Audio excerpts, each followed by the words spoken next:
March done it again.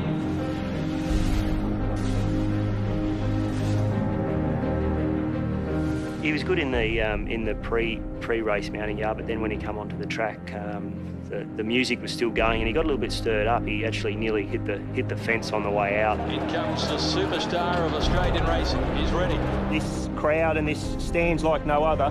Cox Plate Day. There's a fair bit of atmosphere in the air. Cox Plate field is set. Wasn't worried about the other horses. I knew I had the right horse. He stepped beautifully from the stalls. Wall Street's beside me, the other horse that I thought may go forward. He half red at the start, so he missed the start. More Joyous pinged out immediately and she found the lead. I was able just to lock straight outside More Joyous, which was the preferred spot. I was really happy through the first 2 furlongs. Everything had worked out sort of perfectly. More Joyous in front, so you think a length and a half second at the judge. But I was pretty happy at this stage. We weren't going a strong tempo. He hadn't done any work. He was a strong horse, so I was confident that at this stage we'd had the right run. He always sort of travelled in your hands. He'd never switch off completely. So More Joyous had the lead. Out to the 1600 metres, she's a length in front. So you think a second. He lobbed along beautifully early. I was worried about zipping because he's such a strong, good, tough horse. I didn't want it to be too truly run down through the first half of the race. I didn't want to go too slow for too long. I knew Who Begot You on a slow tempo would have a big kick left, and he could actually quicken better than So You Think. More Joyous takes the field out to the 1200 metres turn, a length and a half clear. So you think second. I wanted to actually increase the tempo there as we got around the side and make sure it was a bit of a test. More Joyous, Nash had it nice and relaxed in front. I was starting to get a little bit worried about her because I didn't want to underestimate her. I got around the side straight, and that was the time when I started to crease and ramp it up. 1,000 metres to go. So you think doing everything right at the moment? At this stage I was pretty comfortable because I knew I'd had the rest early and he was ready to go.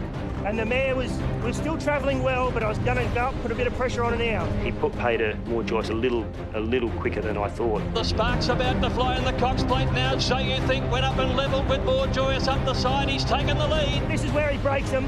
Left me in front a fair way out. The 600.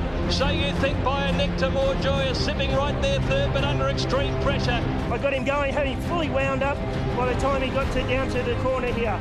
Really run them into the ground from the 600 metre mark, and that's sort of what I intended to do. Just wobbled around the corner a little bit, but he was full of running and felt strong underneath me. Around the turn, So you think by a length. More Joyous is trying her heart out, but she can't go with him. I had a bit of a look at the big screen, and I actually had a couple of looks around. Now I'll just let him duck back to the inside, give him a crack with a whip, and away he went. So you think with a big lead around the turn, 3 in front from More Joyous. Gave me a great feel down past the furlong. I used to just try and stay pretty much as still as I could.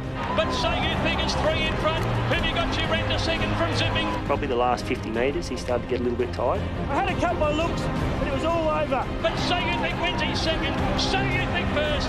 This is what you dream of. These are the things you live for as a jockey. What a horse! March done it again. Stephen Arnold did everything right. Kid from Alice Springs to be coming back on a Cox Plate winner, pretty special. His second Cox Plate winner, his 10th start, which I find pretty remarkable.